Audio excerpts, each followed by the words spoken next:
quand il a vraiment des choses à dire, il prend son téléphone comme il l'a fait. Quand il y a rien à dire, il a eu 3 emojis, parce que c'est une rumeur mercato sur laquelle il ne voulait pas être affilié. Donc la Gazzetta dello Sport, selon lui, s'est trompé.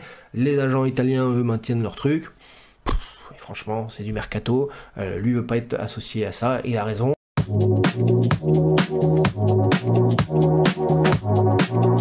Mehdi Benassia a tenu à démentir avec 3 croix rouges via un tweet le fait que la Gazzetta dello Sport parle d'une approche de Mehdi Benassia de l'Olympique de Marseille concernant Vlahovic et son salaire incroyable de top 1 en Serie A à plus de 19 millions par saison.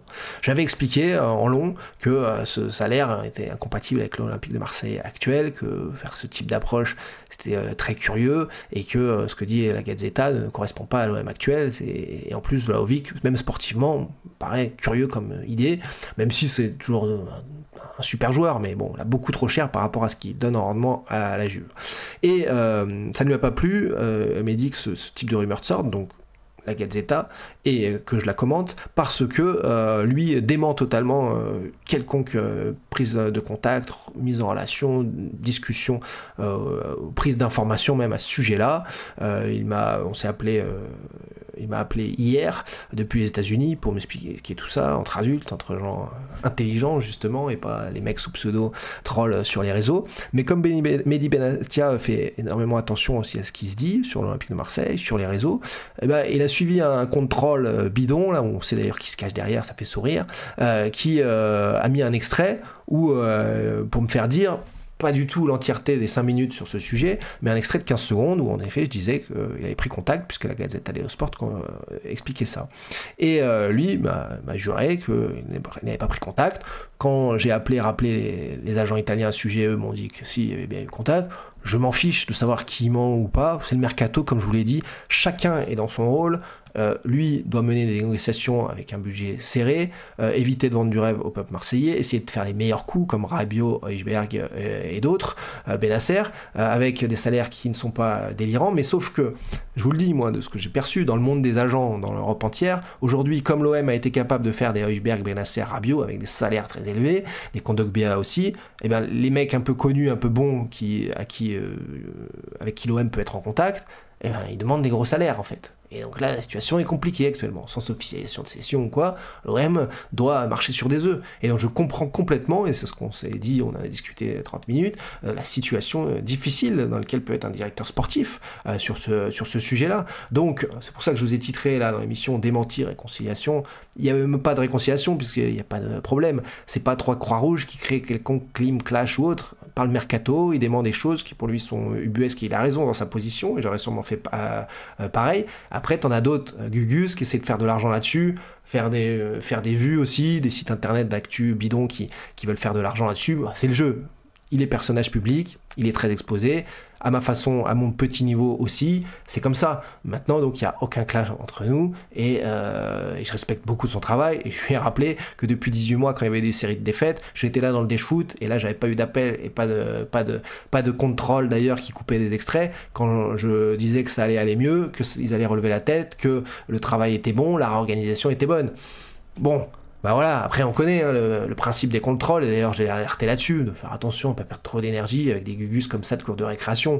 Maintenant, tout va bien. Merci à eux, en revanche, bien joué pour la passe D, puisque maintenant on est en relation directe, on peut se parler, se dire les choses. On a discuté en 30 minutes bien d'autres choses aussi, très intéressantes, et donc voilà, et le reste après ça reste du privé. Mais c'était pour vous dire ça, faire ce point, calmer les choses aussi de ceux qui s'emballent pour rien.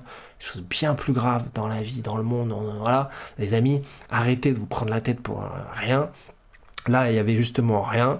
C'est pas s'il avait vraiment quand il a vraiment des choses à dire, il prend son téléphone comme il l'a fait. Quand il y a rien à dire, il a eu 3 emojis parce que c'est une rumeur mercato sur laquelle il ne voulait pas être affilié. Donc la Gazzetta dello Sport, selon lui, s'est trompé. Les agents italiens, eux, maintiennent leur truc. Franchement, c'est du mercato. Lui veut pas être associé à ça. Il a raison. Pourquoi aussi, quand on réfléchit aussi en termes de transfert, d'être associé, lui, son nom, autour de négo de joueurs à ces niveaux-là, ça n'a pas de sens. Et, financièrement, aujourd'hui, pour l'OM de l'Armac courte, 1.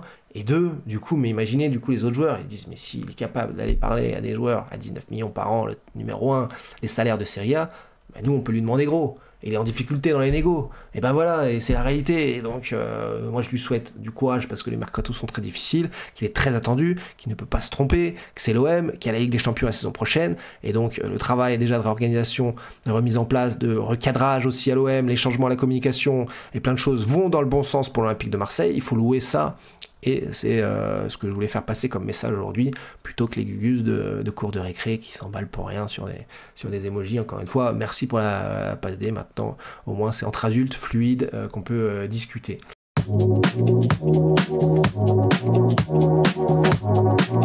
Vlahovic est en effet sur un salaire délirant, un super coup pour lui quand on l'a passé à la Juve, mais il faudrait qu'il mette 45 buts par saison pour justifier, ou 40 buts, et qu'il soit un leader incroyable pour justifier ce salaire.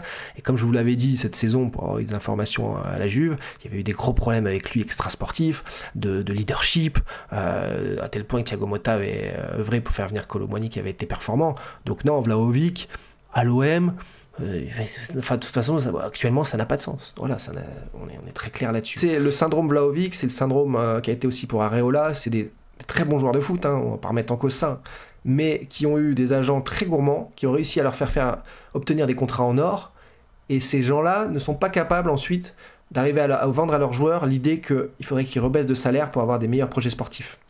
Et donc, tu te retrouves à des joueurs de top niveau avec des salaires trop élevés par rapport à leur top niveau. Là, ils ont des salaires de gigastars. Pas possible.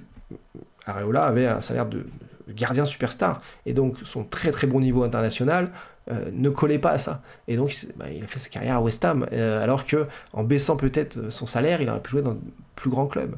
Mais à ce moment-là, il faut savoir privilégier le projet sportif et être assez confiant pour se dire mais là-bas je vais performer et je vais rebondir et je vais pas me tromper et je vais pas perdre l'argent que finalement j'ai perdu en changeant de club. C'est toujours très difficile, très difficile.